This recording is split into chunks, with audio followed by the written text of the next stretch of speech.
Bonjour à tous, j'espère que vous allez bien. Aujourd'hui, je vous montre mon clip sur le partage technique. Mon partage vidéo va porter sur trois plateformes de communication que vous connaissez probablement tous. Il s'agit de Zoom, Teams et Skype, disponibles sur ordinateur et sur téléphone mobile.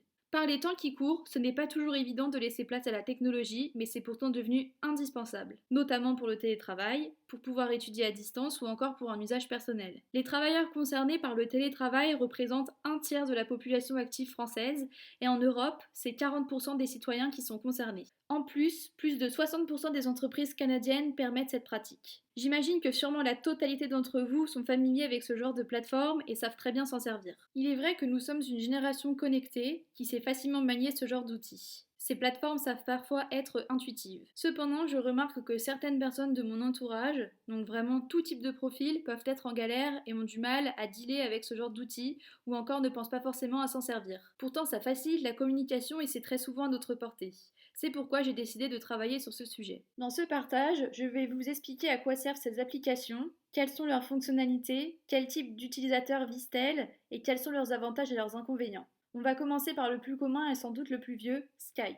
Créé en 2003, Skype est un logiciel développé par Microsoft permettant de réaliser des appels vidéo via Internet et également à l'aide d'un numéro de téléphone. Avec Skype, on peut faire des appels audio et vidéo HD jusqu'à 50 personnes, des enregistrements d'appels et même mettre des sous-titres en direct et partager son écran. Skype a aussi une fonction de messagerie. Concernant son utilisation, il vous suffit juste de télécharger Skype, de vous créer un compte et ensuite de vous laisser guider par le logiciel. Parlons maintenant des inconvénients. Dès que l'on commence à être nombreux, le logiciel n'est plus autant fluide, donc il y a une faible fiabilité des appels audio. En plus, pour les appels téléphoniques vers les fixes et les mobiles, il faut prendre la version payante. On note aussi que la sécurité de l'encryptage est remise en cause. La deuxième plateforme de communication étudiée est Zoom. C'est une société américaine créée en 2011 proposant des services de webconférence. Concernant Zoom, on a deux versions, une version gratuite et une version payante. Dans la version gratuite, on peut être jusqu'à 100 personnes lors des appels et les réunions durent au maximum 40 minutes.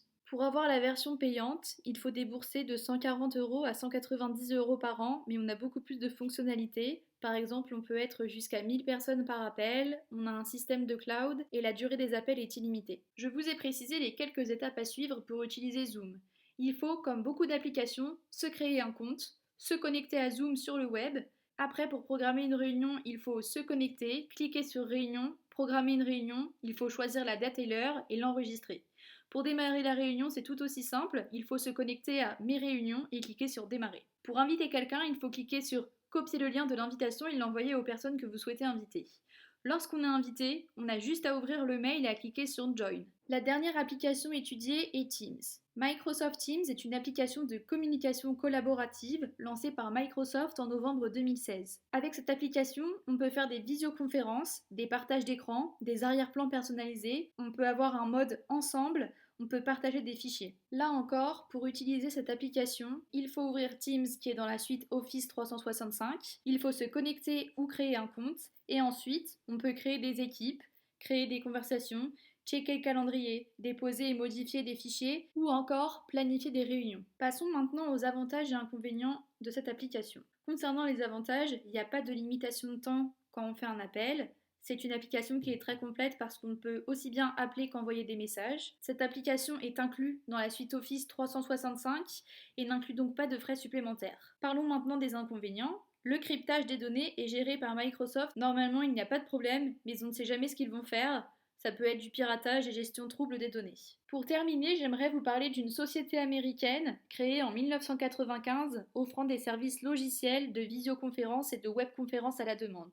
Il s'agit de Webex. Webex, ce n'est pas seulement des visioconférences, mais c'est surtout une plateforme complète pour pouvoir travailler en équipe au sein d'une petite ou grande entreprise. On a donc un mode de messagerie, des calendriers et un cloud où les collaborateurs peuvent déposer des fichiers. Ça favorise énormément le travail collaboratif et c'est donc un équivalent de Microsoft Teams. Concernant les avantages, donc c'est très simple d'utilisation, intuitif et la version gratuite est relativement complète au niveau des visioconférences et l'encryptage des données y est plutôt bon donc ça permet d'avoir plus de sécurité. Il existe d'autres applications de communication à usage plutôt personnel telles que FaceTime, WhatsApp, Messenger, Google Hangouts et encore bien d'autres. Merci à tous pour votre attention et passez une bonne journée.